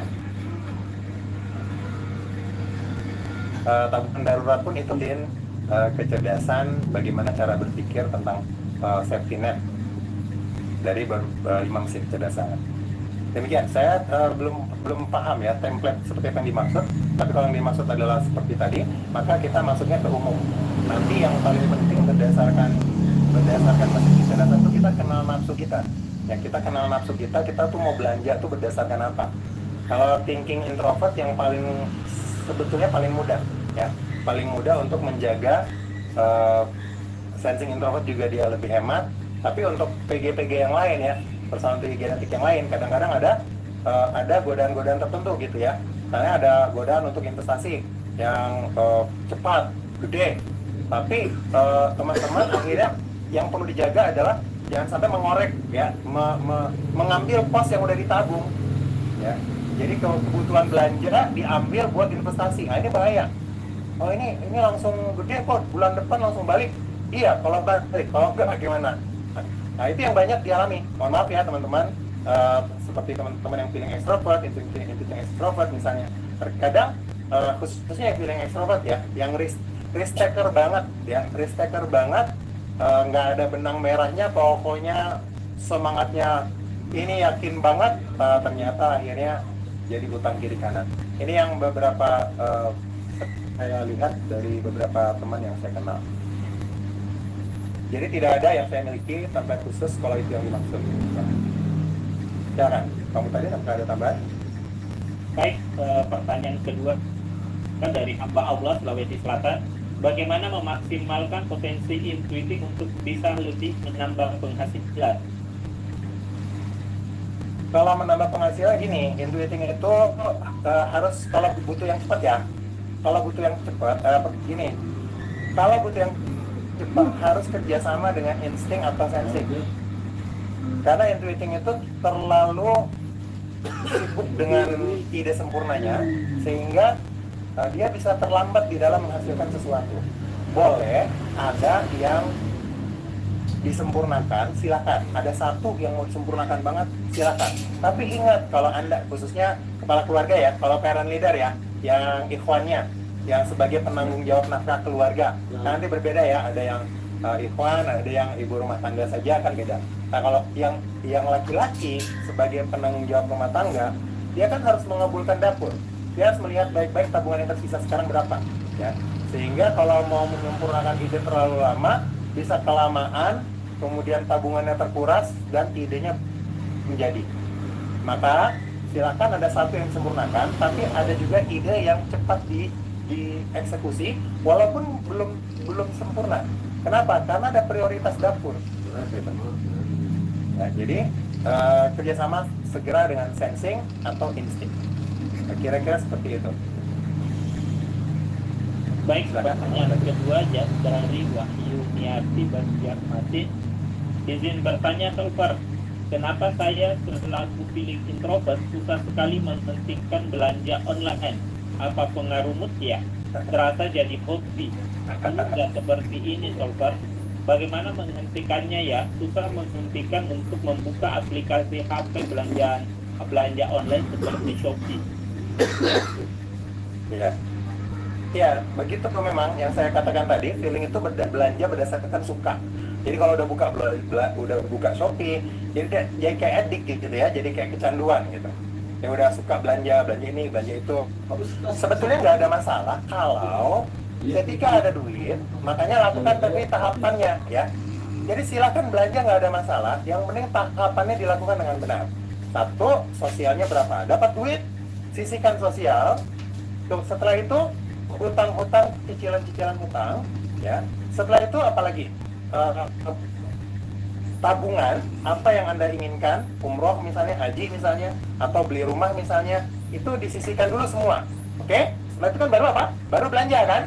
Belanja. Nah, belanja ini juga dihitung baik-baik. Dapur berapa, ini berapa, sisihkan semuanya. Setelah dia cukup, sisanya mau dibeliin apapun silahkan. Dengan catatan apa? Bermanfaat dan tidak mubazir. Jadi, bagi teman-teman yang hobi belanja tapi tidak punya kesulitan keuangan, ya, saran saya jangan sampai mubazir. Jadi, beli yang baru, sedekahin yang lama. Beli yang baru, sedekahin yang lama. Beli yang baru, sedekahin yang lama. Supaya nggak numpuk di rumah, nggak menjadi barang yang nggak terpakai. Kalau buat ibu ya, mama mungkin punya tas 4, 5 macam misalnya, itu masih normal misalnya, ya. Karena mungkin menyesuaikan dengan baju tertentu gitu. Ya, tapi silakan. Ini yang penting semuanya bermanfaat, ya. Tapi jangan berlebihan. Ya, karena kulu wasrobu wala tusrifu gitu kan ya. Silakan konsumsi, tapi jangan berlebihan. Silakan belanja itu tetap nggak ada masalah. Tapi kalau misalnya, Pak, saya mau menghilangkan kebiasaan ini, ya jangan didekati aplikasinya, jangan dibuka aplikasinya. Puasa atau minta tolong orang di rumah untuk mengingatkan. Ya, lakukan berbagai cara untuk bisa mengingatkan diri sendiri. Gitu. Maka yang paling gampang nih. Kalau tidak masalah keuangan, beli sedekahin. Insya Allah tidak ada masalah. Silakan. Baik, pertanyaan keempat dari Emi Erlina, Badar Lampung. Saya thinking introvert, Goldar O, tapi merasa tidak terlalu SOP untuk urusan keuangan. Kadang spontanitas membeli, tapi sudah ditimbang bahwa membutuhkan itu. Dan suka hilang kalau beli buku, sampai banyak buku belum terbaca. Apa ada pengaruh dengan masa kecil saya yang dulu penuh dengan keterbatasan? Banyak kebutuhan tidak bisa terwujud, jadi sekarang merasa bebas karena sudah memiliki penghasilan. Ya bisa jadi, karena bagaimanapun pengaruh lingkungan itu kan ada, ya. Walaupun thinking introvert harusnya introvert itu dia tetap saja akan menimbang, walaupun dia nyesalnya di belakang, ya pasti penyesalannya tetap akan datang sebagai thinking introvert, ya. Beli ya ternyata banyak yang mubazir nih misalnya gitu ya. Nah, thinking introvert dia harusnya tadi sifat keuangannya defensif kan ya, harusnya dia tidak beli kalau nggak butuh kan. Nah, biasa kadang-kadang karena Goldar O kan itu respon awal kan. Semua golongan darah itu kan respon awal. Kadang-kadang respon awal itu karena terbiasa tidak dilatih untuk dijaga, akhirnya terjadilah kebiasaan yang seperti itu. Tapi tetap aja mesin kecerdasan kan yang memutuskan. Tapi kalau udah terlanjur, biasanya penyesalan datang di belakang. Gimana solusinya? Solusinya sedekahi ya. Gitu. Kalau berlebihan, ya. Kalau berlebihan, kemudian dilatih. Tadi susun pos-pos tadi ditulis. Apalagi orang thinking introvert harus terlatih di dalam catatan.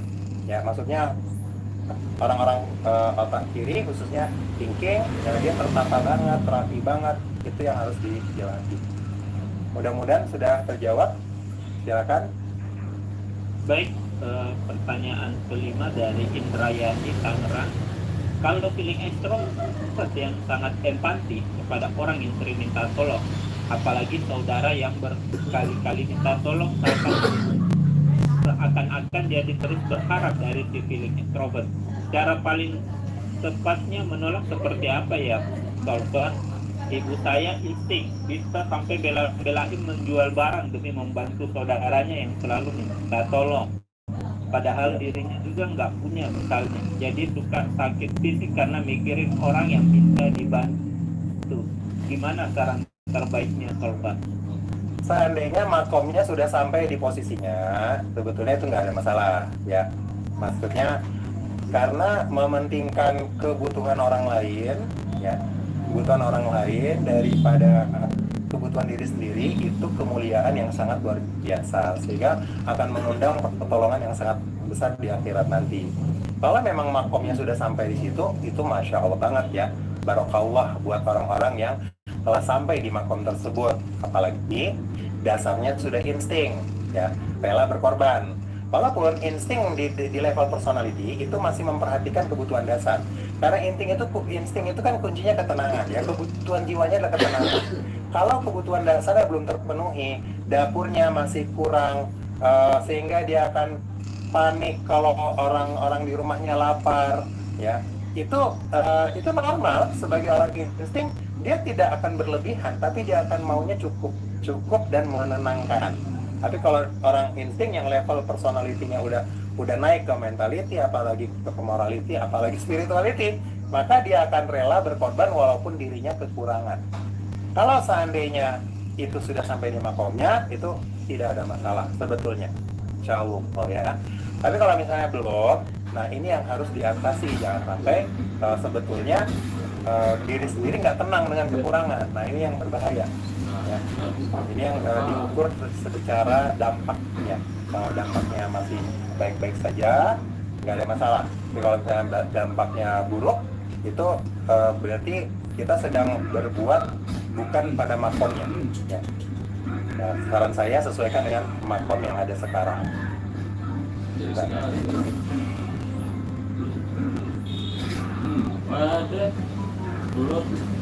Ya, jadi juga makom di keluarganya, ya.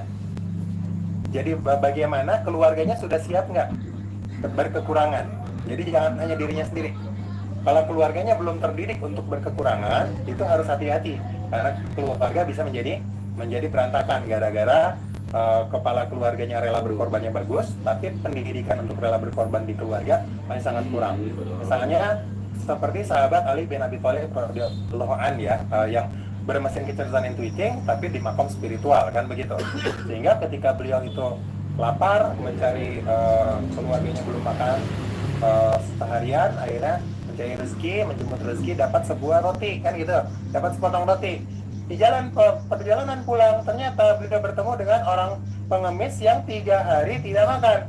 Kemudian rotinya diberikan kepada sang pengemis tadi karena 3 hari nggak makan. Terus pulang ke rumah, ya, Sayyidatina Fatimah bertanya, gitu kan, kemudian ada roti tadi, gitu. Tapi saya sudah sedekahin. Nah, istri beliau, masya Allah, gitu ya, putrinya baginda Nabi Muhammad SAW, beliau justru berbahagia, gitu, karena suaminya telah bersedekah kepada orang yang lebih membutuhkan.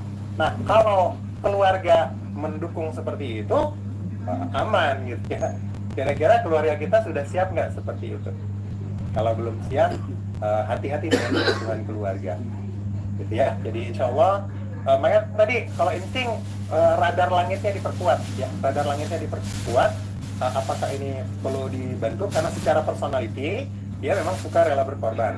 Tapi nanti Allah yang maha tahu. Wallahu a'lam bishawab. Hanya Allah yang paling tahu apakah saat ini kita pantas membantu orang tersebut atau tidak. Nah, yang kedua tadi tentang feeling extrovert atau tadi yang berulang-ulang minta tolong.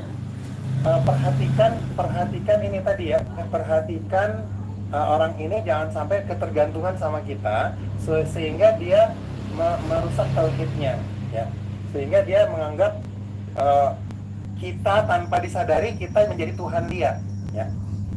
Nah, ini yang harus diwaspadai.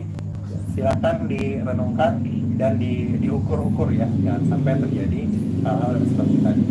Nah, mudah-mudahan sudah menjawab ya. Silakan. Baik, pertanyaan berikutnya dari Ikun Jakarta. Saya thinking introvert, untuk tentukan prioritas menolong keluarga besar yang memerlukan pertolongan bagaimana? Oke, kalau di Islam itu pertama kita mencari lingkaran terdekat ya, kerabat terdekat. Siapa yang paling dekat secara kekerabatan itu. Kemudian kalau misalnya dilihat dari mesin kecerdasan kan yang mesin kecerdasannya didukung yang jadi skala prioritas itu kekerabatan berdasarkan juga tingkat kebutuhan mereka. Siapa yang paling membutuhkan di antara mereka? Demikian, silakan. Baik, pertanyaan ke-7 dari Nadira Terengganu. Bagaimana pasangan dengan sifat keuangan berbeda, contoh suami feeling extrovert dan istri sensing introvert, bisa merancang keuangan bersama? Karena parent leader adalah feeling extrovert, maka sensing introvert harus mengikuti atmosfernya parent leader, ya. Tentu akan ada ketidaknyamanan sensing introvert yang sangat hemat, kemudian feeling extrovert yang sangat mudah sekali mengeluarkan bantuan kepada banyak orang. Jadi akan ada ketidaknyamanan. Jadi bagaimana solusinya? Solusinya adalah saran saya, kalau suaminya feeling extrovert, ini suami feeling extrovert ya, kamu tadi ya, atau terbalik? Iya, betul Pak. Suami feeling extrovert, Nah, istri kalau suami feeling extrovert, berarti istri yang sensing introvert harus ngikut. Jadi solusinya supaya sama-sama nyaman gimana? Istrinya diberi kesempatan untuk berbisnis supaya punya duit sendiri, gitu. Jadi dengan tentunya memperhatikan adab-adab, ya, tanpa melanggar syariat. Ya, saya sering menyampaikan seperti itu, termasuk yang suaminya insting, istrinya sensing, itu mirip, ya. Jadi kalau suami sangat mudah membantu orang, ya, istri itu sangat perhitungan, maka solusinya seperti tadi. Di antaranya SI dengan FE. Silakan Bang tadi. Baik, pertanyaan ke-8 dari Rita Jayanti Cikarang. Kalau di keterangannya untuk Pinky mengutamakan prioritas, tapi untuk saya yang extrovert betul seperti itu. Tapi kadang kalau untuk kebutuhan keluarga, hal itu diabaikan. Ya begini, teman-teman semua ya, khususnya bagi yang nanya, ingat pos tadi ya, ingat pos tadi. Jadi silakan buat posnya, buat pos sedekah, ya, buat pos cicilan hutang. Jangan sampai gini, ada keluarga yang membutuhkan, tapi dia bukan secara fikih. Secara fikih kita hukumnya sunnah membantu keluarga itu. Sementara kita punya cicilan hutang yang hukumnya wajib. Jangan sampai gara-gara kita melakukan kebiasaan, kita tidak memperhatikan yang wajib. Gara-gara bantu orang, kita nggak bayar utang. Ini pemahaman saya, jatuhnya salah, ya. Bisa jadi dosa, wallahu a'lam gitu. Nah, ini yang harus hati-hati. Jangan sampai sholat duhanya mantap, ya, tapi sholat zuhurnya enggak. Rawatibnya keren, maghribnya enggak. Wah, ini yang ngaco ini. Jadi membantu orang yang sifatnya sedekah sunnah bukan wajib, karena yang wajib itu bukan dia yang wajib menafkahi, tapi cicilan hutang yang harus dibayar karena itu wajib, itu menjadi penghambat kita nanti di yaumil mahsyar, gitu. Nah, ini yang harus kita hati-hati membawa perasaan, ya, sementara kita punya ada tanggung jawab yang lebih besar. Jadi bagaimana solusinya kalau misalnya nggak mampu ngomong karena nggak enak, silakan ada yang lain yang berbicara. Ya, mungkin suaminya atau istrinya yang maju untuk menyampaikan bahwa saat ini kita belum bisa memberikan bantuan lagi. Gitu. Kalau mindsetnya udah diperbaiki, dibawa kepada empati masa depan, insya Allah bisa. Walaupun tidak mudah, itu bisa dilatih. Silakan Bang Mutani. Pak Adit. Baik, pertanyaan ke-9 dari Nur Hayati B.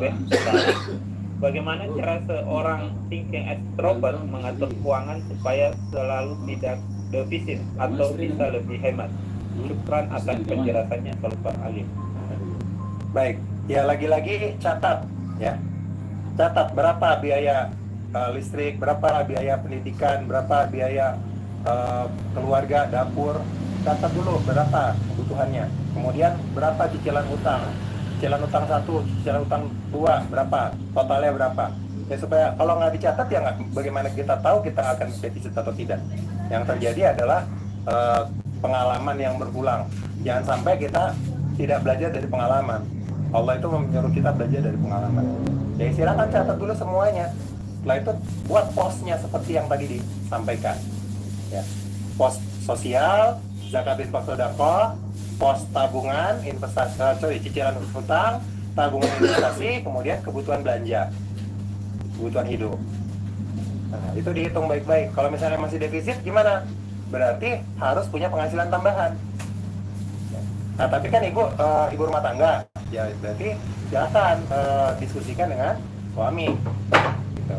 Nah, suami yang bertanggung jawab nafkah kan sebetulnya. Kecuali bagi teman-teman yang ada yang single parent misalnya, nah, itu lain lagi ceritanya. Silakan Pak Adi. Baik, pertanyaan ke-10 dari Linda Jakarta. Izin bertanya Solver, saya izin fitting dibesarkan dengan pola asuh pilih, sehingga untuk manajemen finansial pun tidak sesuai genetik. Tips bagi saya agar bisa kembali ke fitrah. Ya disadari bahwa saya harus balik ke intuiting gitu. Sadari dulu gitu ya, saya harus kembali ke kalau disadari untuk berubah, kalau kita tahu bahwa kita sebenarnya udah terlanjur, sebetulnya gini, kalau sifatnya positif, Pak saya ini mengelola finansial seperti feeling, kita cek dulu feeling yang positif atau feeling yang negatif. Kalau feeling yang negatif kan nafsunya gede, ya, nafsunya gede, kemudian ada investasi yang instan, nggak banyak mikir, nggak banyak pertimbangan, nggak mikirin keluarga, pokoknya nafsu aja, langsung investasi gede-gedean. Nah itu yang berbahaya, ya. Tapi kalau misalnya feeling yang care, empati, peduli, suka bantu orang, itu nggak ada masalah, ya, nggak ada masalah. Jadi yang diatasi itu adalah yang negatifnya. Tapi tetap yang ala-ala intuitifnya harus dihidupkan, ya, karena aslinya adalah intuitif. Pelan-pelan dibangun kebiasaan-kebiasaan intuitif termasuk urusan keuangan. Demikian Pak Adi. Baik, pertanyaan ke-11 dari Tati Nurjana di Malang. Bagaimana cara thinking extrovert menambah penghasilan? Wah, kalau menambah penghasilan gini, memperbesar volume rezeki itu ya singkatnya ya. Nanti kalau mau lebih lengkap ikuti tematiknya. Singkatnya adalah kita mencari ruang, ya, ruang tambahan, wadah ya, menentukan wadah-wadah tambahan yang mana yang cocok untuk thinking extrovert. Kalau misalnya mau kerja, ya cari yang ada tapak-tapak karir ya, tapak-tapak karir yang ada tangga-tangga supervisor, manager, direktur, itu yang bagus untuk thinking. Kemudian kalau misalnya mau bisnis yang kekuatannya adalah menjaga standar kualitas, karena orang thinking itu dia menjaga sistem, menciptakan sistem dan menjaganya sehingga memiliki output produk yang berkualitas. Jadi yang sifatnya ada produksinya, ya. Kalau thinking berbisnis sifatnya yang ada produksinya untuk mengeluarkan output yang standar kualitasnya tetap terjaga. Demikian, silakan Pak Adi.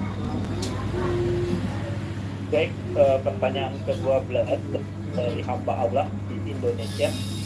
Bagaimana seorang intuiting extrovert sebaiknya bertindak dalam situasi keuangan mendesak? Karir sebelumnya terasa stagnan dan tidak terlihat peluang mendapatkan hasil yang besar. Apakah langkah yang tepat adalah beralih ke bidang lain atau ada pendekatan lain yang lebih sesuai? Sebetulnya yang tadi saya katakan ya, yang intuiting itu kalau misalnya udah kondisi mendesak, berarti ini kan mendesak tadi ya, Pak Adin ya. Berarti segera cari sensing atau insting untuk kerjasama. Kemudian buat akad yang jelas, kemudian bagi hasilnya seperti apa, itu yang membuat bisa segera tereksekusi. Jadi diskon dulu kesempurnaannya ya, karena orang intuiting itu maunya sempurna, kualitasnya harus yang terbaik ya. Tapi kalau kelamaan, padahal dapur butuh ngebul. Nah itu kan ada prioritas yang harus, ada kebutuhan dasar yang harus terpenuhi gitu. Jadi harus dikorbankan kesempurnaannya. Tapi ada yang diproses di kepala, bagian yang tetap diperjuangkan sampai sesempurna-sempurnanya. Jadi ada 2 atau 3 hal gitu ya. Ada yang segera dieksekusi untuk menyelamatkan ekonomi, ada juga yang disempurnakan terus sampai kualitasnya sempurna, makin sempurna. Demikian Pak Adit, silakan. Baik, pertanyaan ke-13 dari hamba Allah di Pekanbaru. Ada yang bilang Kalau Kento masih belum positif, jangan nabung terlebih dahulu. Saya sensing, memperhatikan dengan gaji suami pilih yang sekarang merasa belum mencukupi bahkan untuk kebutuhan primer. Bagaimana dengan kebutuhan di luar primer seperti pulang kampung karena ada undangan nikahan keluarga misalnya? Ya, akan ada hal-hal yang kita tidak mampu lakukan. Ya, contoh misalnya, kalau kita lagi sakit gimana? Ya kan, itu kan mirip ya, cuman beda versi aja. Kalau kita lagi sakit, terbaring, nggak mungkin kita pulang kampung misalnya. Cuman bedanya ini yang sakit bukan fisik, tapi keuangan kita. Jadi yang utamakan yang primer dulu. Terus yang berikutnya, masalah nabung, oke. Kalau misalnya belum bisa nabung, berarti perbesar penghasilan, ya perbesar penghasilan, kemudian perbanyak puasa. Berpuasa dalam arti puasa sesungguhnya, ya puasa Senin Kamis, puasa Daud jika diperlukan. Kalau misalnya kondisi keuangan sedang sangat terpuruk, ya udah puasa Daud, Bismillah, ya pahalanya dapat, ekonomi juga lebih teratur, kemudian nafsu belanja juga lebih terjaga dengan puasa yang benar. Ya, karena puasa itu bukan hanya menjaga dari nafsu makan loh ya, tapi puasa itu menjaga dari seluruh nafsu sebetulnya. Jadi puasa yang benar, insya Allah kualitas puasa yang baik akan buat kita mampu menjaga beli yang nggak penting, beli yang nggak butuh, gitu. Jadi primer dulu, kemudian buat posnya, kemudian cicilan hutangnya diutamakan karena itu juga wajib. Nah, jadi bersabar dulu dengan urusan pulang kampung kalau emang duitnya belum ada, gitu. Silakan Pak Adit. Baik, pertanyaan ke-14 dari hamba Allah di Pekanbaru. Mengapa kita harus bertindak sesuai materai kita saat ini?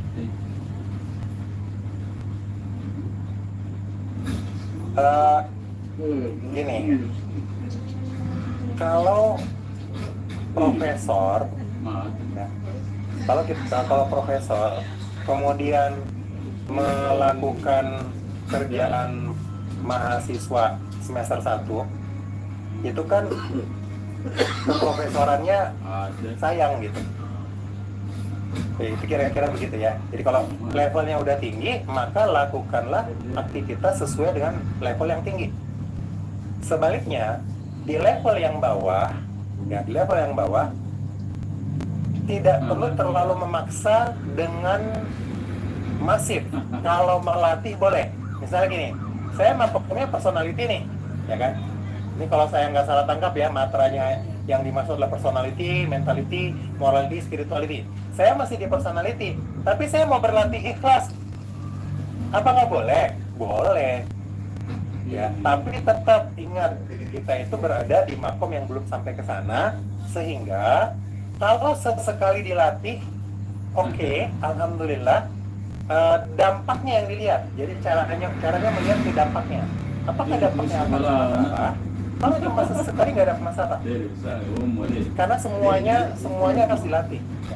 Sedekah itu harus dilatih, mentality harus dilatih, ya, melatih kekuatan, hal-hal positif di dalam mesin kecerdasan kita latih, karena itu bentuk kesyukuran, kan gitu. Morality kekitaan kita latih dengan menekan ego, gitu ya, dan seterusnya. Begitu juga spirituality. Maka itu yang tadi yang saya katakan, kalau misalnya makomnya sudah, mungkin ini berhubungan dengan penjelasan saya tadi ya. Kalau makomnya memang sudah sampai di sana, berarti keluarganya akan nyaman-nyaman aja. Tapi ingat, jangan hanya melihat makom diri, tapi ingat juga makom keluarga. Karena nanti ketika ada ketimpangan, akan ada masalah di keluarga. Mudah-mudahan menjawab ya. Terima kasih, Pak Adit, silakan. Baik, pertanyaan terakhir dari Aisyah Pekanbaru. Maaf Solver menanyakan di luar topik, jika diizinkan untuk dijawab. Apakah ada korelasi antara nama kita dan mesin kecerdasan? Misal, saya FK-nya sensing, namun nama saya seperti orang thinking. Akhirnya saya seperti orang thinking. Contoh, nama Aisyah tapi FK-nya sensing. Sementara menurut Ayah Farid, Bunda Aisyah adalah seorang thinking. Ya. Oke, wallahu a'lam, jawaban saya yang pertama. Ya, yang kedua adalah doa itu, nama itu adalah doa, kan gitu ya. Jadi bisa jadi orang tuanya berdoa ya untuk berharap memberi nama Aisyah seperti meminta Aisyah baginda Nabi Muhammad SAW, sehingga kemampuan thinkingnya cukup terasa. Tapi bukan berarti kita meninggalkan markas. Saya katakan sensingnya Aisyah yang sensing, yang punya keahlian thinking itu bonus ya, itu bonus. Jangan itu bukan masalah. Yang menjadi masalah kalau ini tadi tidak tersebut ya, SD atau ST ya. Misalnya sensing introvert ya.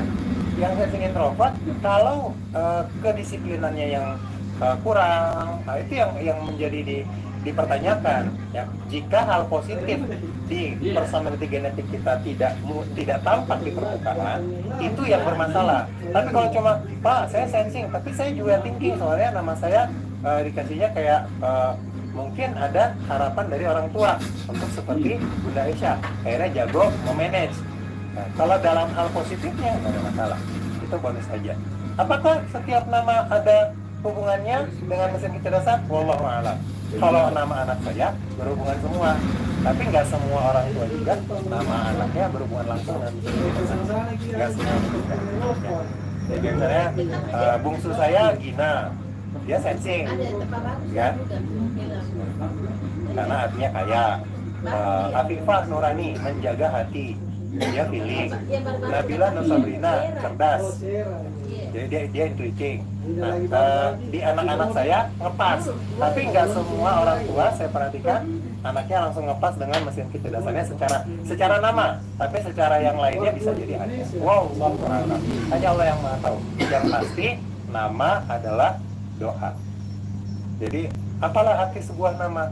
Wow, sangat berarti. Nama itu adalah doa. Jadi kalau itu positif, alhamdulillah. Tapi yang paling penting jangan kehilangan sifat-sifat utama yang harusnya tampak sebagai mesin kecerdasan kita. Oke, mudah-mudahan menjawab. Apakah ada lagi Pak Adil atau sudah selesai? Alhamdulillah sudah selesai Pak. Baik teman-teman semua, saya ucapkan terima kasih banyak atas perhatiannya. Saya sapa lagi nih, apa kabar semuanya malam hari ini? Sukses!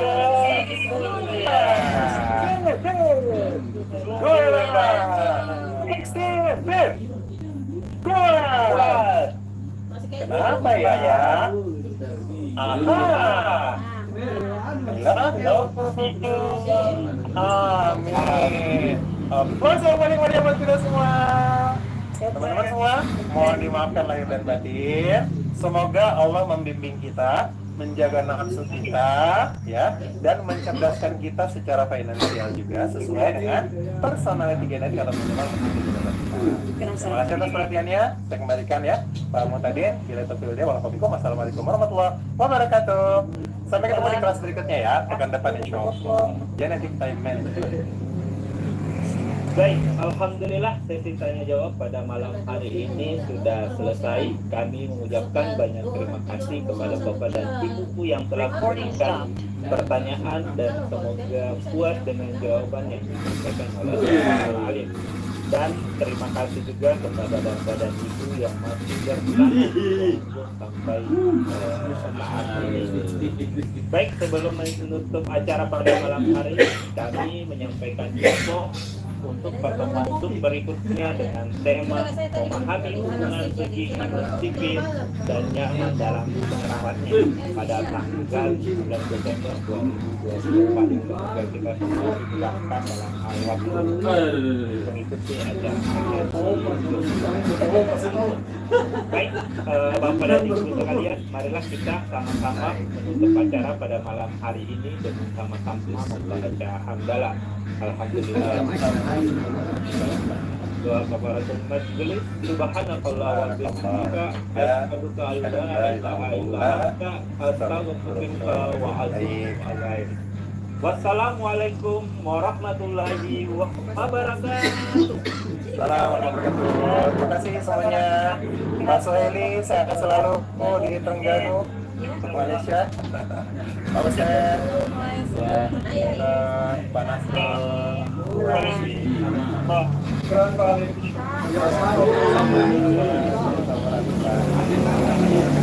Adi, makasih ya.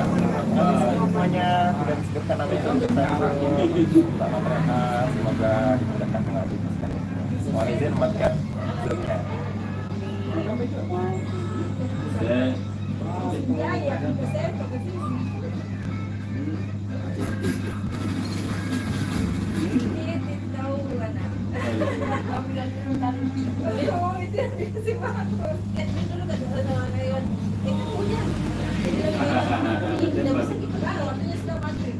Kita sampai Isa di sana. Isa masih jadi begini.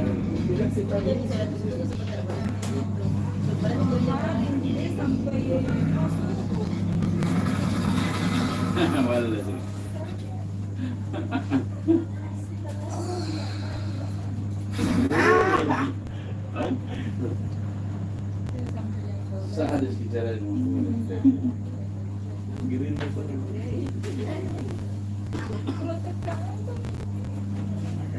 Sampai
Lewatin.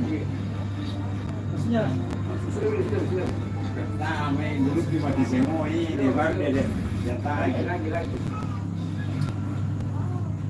Terus lagi.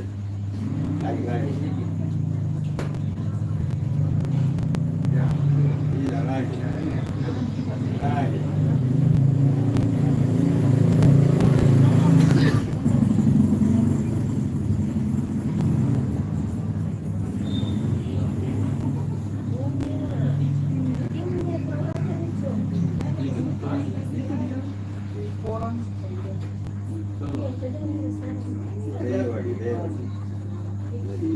Nanti.